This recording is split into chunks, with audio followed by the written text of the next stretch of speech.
Hello everybody and welcome back to Red Eagle Politics. Make sure you guys like this video down below and subscribe to the channel if you are new.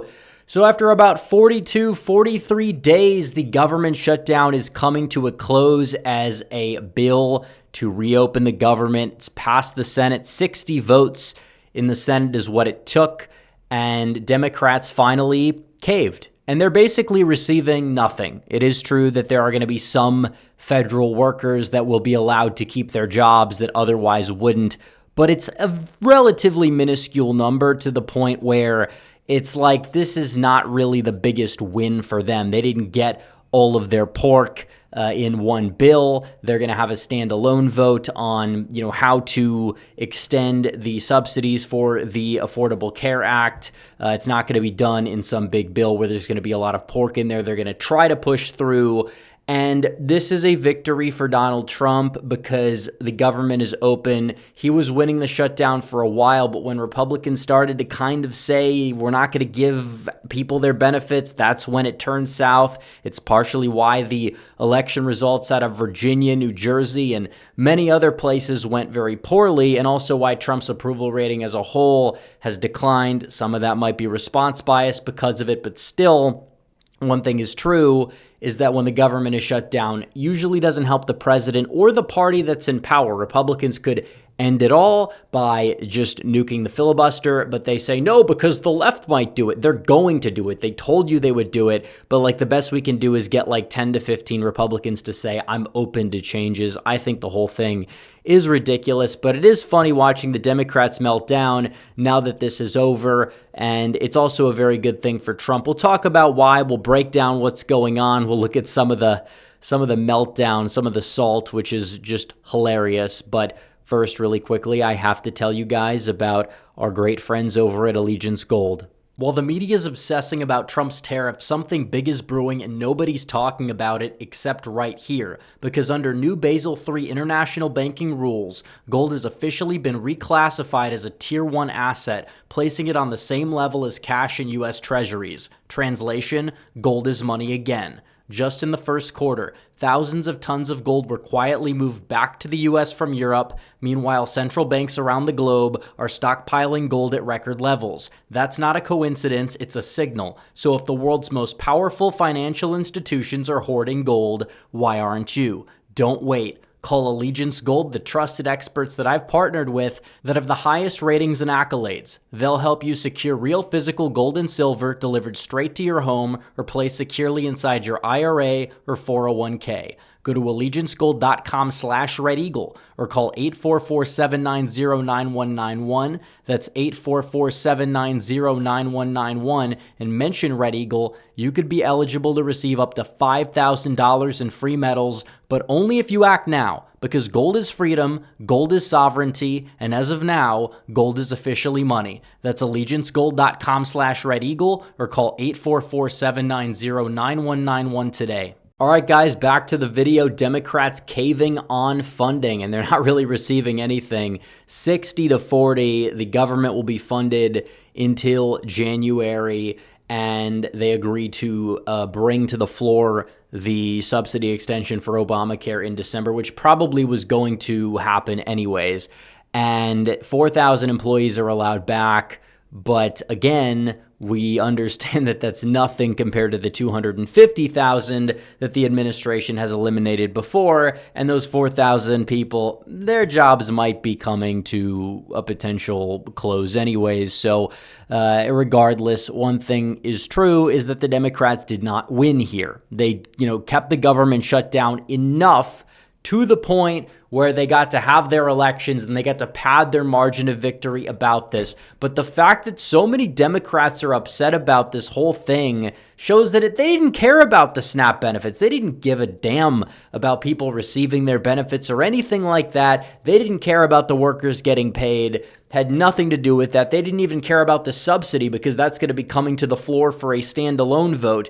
They cared about playing partisan politics. That's all they cared about playing. And Chuck Schumer's trying to do this two-faced thing where he's voting against it, but he's still bringing the resolution to the floor so it's allowed to pass. And nobody's happy with what's going on, AOC might primary him if she doesn't run for president, or they'll find some other lunatic to primary him. Even if he runs for re-election, he might not. The guy's pretty old, but he's lost a lot of popularity even in his own party. I mean, the guy's a clown, but it's like how they try to make it out to be like, Chuck Schumer is a MAGA. He's a MAGA supporter. He's giving Trump everything. It's funny. It's amusing. And again, they say that the shutdown strategy wasn't working. It did work. It worked until it didn't. And that's partially why you have people that are folding, because, it was really just a stopgap so they could pad their election margins, make sure they'd win their elections, and also, tank the approval rating of the Republicans and Trump and possibly try to hurt him ahead of 2026, even though I think that it's far too early to even say this is going to have any impact for the midterms.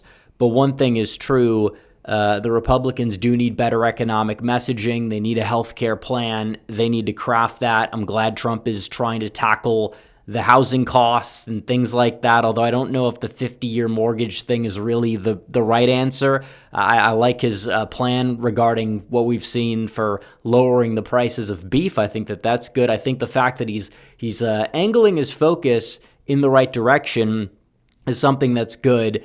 And it is true that we are in this economic AI bubble, which is exactly what it is. Tariffs are one thing, but we did the math and it's like they're costing the average American $18 per paycheck in inflation, and wage growth is still outpacing it. The problem is the job market is kind of iffy. I think the answer to everything is just enact the mass deportations, severely cut work visas. If that gets done, which again, the big beautiful bill does, its funding is going into effect now for ICE, so hopefully those deportation numbers climb. Self-deportations are up, which is good, but also it is true the Trump admin is now focusing their efforts on targeting companies that are abusing the H-1B visas as well, making sure that they could rework the system. That's huge. It's not entirely something Trump campaigned on verbatim, but I'm very glad we're getting it. We're getting exactly not only what we voted for, but more.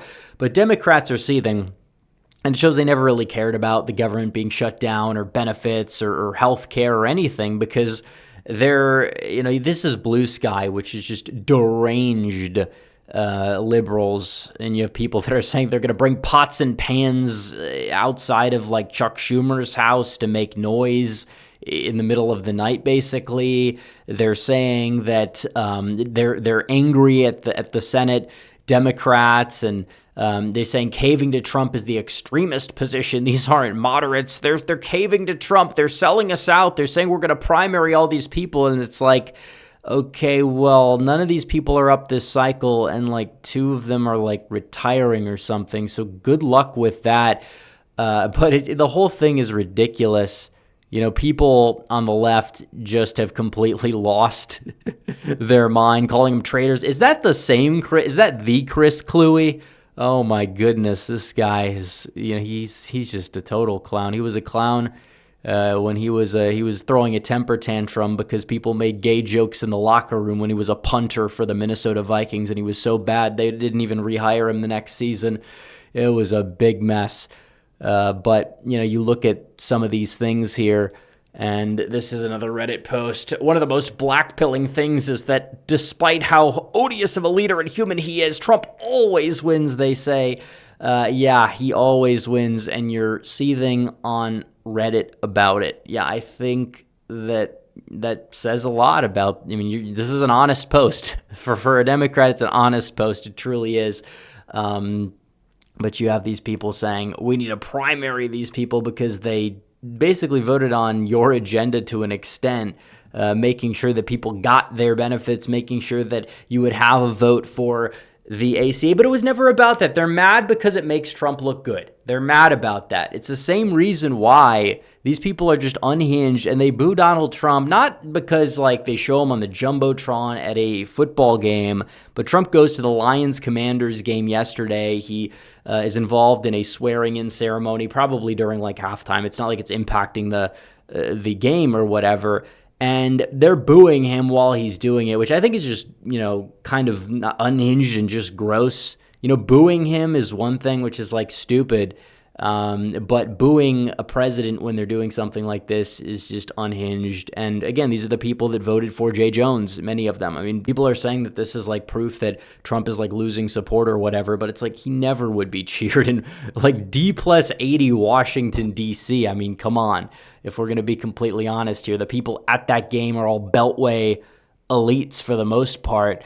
And he's going to get booed by them. He knew he was. He got booed at the Washington Nationals game in 2017, I believe, or it was 1 year when he was president. He got booed at that game, when he was president the first time.